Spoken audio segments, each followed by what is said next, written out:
இந்த வீடியோவில் நம்ம எதை பற்றி பார்க்க போகிறோம்னா, தீபாவளி பண்டிகையை முன்னிட்டு பிஎம் உஜ்வலா ஸ்கீமில் பெண்களுக்கு இலவச கேஸ் கனெக்ஷன் வழங்கப்படும் என்று கூறப்பட்டுள்ளது. இது சம்மந்தமாக தற்போது அப்டேட் கொடுத்துருக்காங்க. இதற்கு எப்படி ஆன்லைனில் அப்ளை பண்ணுறது, அதற்கான வழிமுறைகள் என்ன, தேவையான ஆவணங்கள் என்ன, யார் யாரெல்லாம் அப்ளை பண்ணலாம் என்பதை பற்றி நம்ம டீட்டெயிலாக பார்க்கலாம். இது எல்லாமே டீட்டெயிலாக வெப்சைட்லேயே கொடுத்துட்டாங்க. இதற்கு பார்த்தீங்கன்னா ஃபஸ்ட்டு உங்களோட மொபைலில் ஏதாவது ஒரு ப்ரௌசர் ஓப்பன் பண்ணிக்கிங்க. அதில் கூகுள் சர்ச்சில் போயிட்டு பிஎம் உஜ்வலா 2.0ன்னு சொல்லி டைப் பண்ணுங்கள். அந்த மாதிரி நீங்கள் டைப் பண்ணி வைக்க கொடுங்க. ஃபர்ஸ்ட் எடுத்தோடனே பார்த்தீங்கன்னா pmui.gov.in ஒரு வெப்சைட் ஷோ ஆகும்.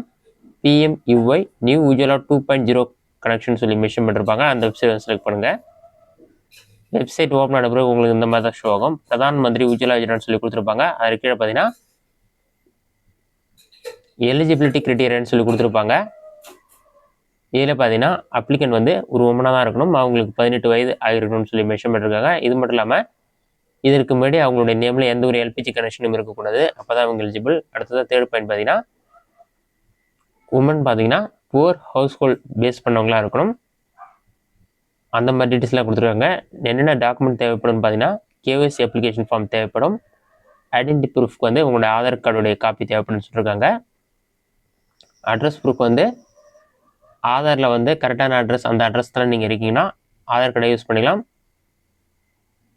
நீங்கள் வேறு பிளேஸில் இருக்கீங்கன்னா அதற்கான மைக்ரண்ட் அப்ளிகன்ட் ஃபார்ம் வந்து டிக்ளரேஷன் ஃபார்ம் வந்து ஃபில் பண்ணி சப்மிட் பண்ணுற மாதிரி இருக்கும். அடுத்ததாக ஸ்டேட் கவர்மெண்ட் இஷ்யூ பண்ண ரேஷன் கார்டு கண்டிப்பாக தேவைன்னு சொல்லியிருக்காங்க. அடுத்ததாக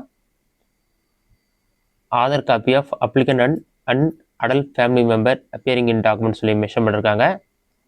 பேங்க் அக்கௌண்ட் டீட்டெயில்ஸ், உங்களோட பேங்க் பாஸ்புக் அல்லது செக் புக், கேன்சல் பண்ண செக் புக் தேவைப்படும்னு சொல்லியிருக்காங்க. நெக்ஸ்ட்டு செல்ஃப் டிக்ளரேஷன் ஃபார்ம் தேவைப்படும்னு சொல்லியிருக்காங்க. நீங்கள் உங்கள் அட்ரஸில் இல்லாமல் வேறு அட்ரஸில் இருக்கீங்கன்னா அது தேவைப்படும்னு சொல்லியிருக்காங்க. அது கீழே பார்த்தீங்கன்னா அப்ளை பண்ணுறதுக்கான ஆன்லைன் போர்ட்டல்னு சொல்லிட்டு ஒரு ஆப்ஷன் கொடுத்துருக்காங்க. அந்த ஆப்ஷனை கிளிக் பண்ணுங்கள். ஆன்லைன் அப்ளிகேஷன் சொல்லிட்டு Indian gas, Bharat gas, HP gas இந்த 3 கேஸ் கனெக்ஷனும் இருக்குது.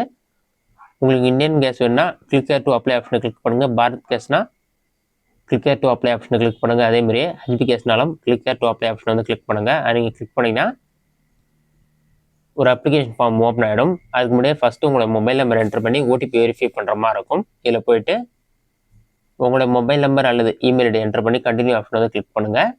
கண்டினியூ கொடுத்தோன்னே ஃபஸ்ட்டு இந்த வெப்சைட்டில் நீங்கள் அக்கௌண்ட் க்ரியேட் பண்ண பிறகு அடுத்தது அப்ளிகேஷன் ஃபார்ம் ஓப்பன் ஆகிடும். அதில் உங்களோட டீட்டெயில்ஸ் எல்லாமே கேட்டிருப்பாங்க. அது எல்லாமே ஃபில் பண்ணிவிட்டு டாக்குமெண்ட் அப்லோட் பண்ணி நீங்கள் சப்மிட் பண்ணுற மாதிரி இருக்கும். நீங்கள் சப்மிட் பண்ணோடனே பார்த்தீங்கன்னா நீங்கள் எலிஜிபிள் பர்சனாக இருந்தால் அவங்களே உங்களுக்கு கால் பண்ணி சொல்லுவாங்க. அதன் பிறகு உங்களுக்கான டீட்டெயில்ஸ்லாம் கரெக்டாக செக் பண்ணிவிட்டு உங்களுக்கான எல்பிஜி கேஸ் கனெக்ஷன் வழங்கப்படும். இதுதான் இதற்கு அப்ளை பண்ணுறதுன ப்ரொசீஜர். இந்த வீடியோ உங்களுக்கு யூஸ்ஃபுல்லாக கொடுக்குறேன். இந்த வீடியோ பிடிச்சிருந்தா லைக் பண்ணுங்கள். வேறு ஏதாச்சும் டவுட் கமெண்ட் பாக்ஸில் கால் பண்ணுங்கள்.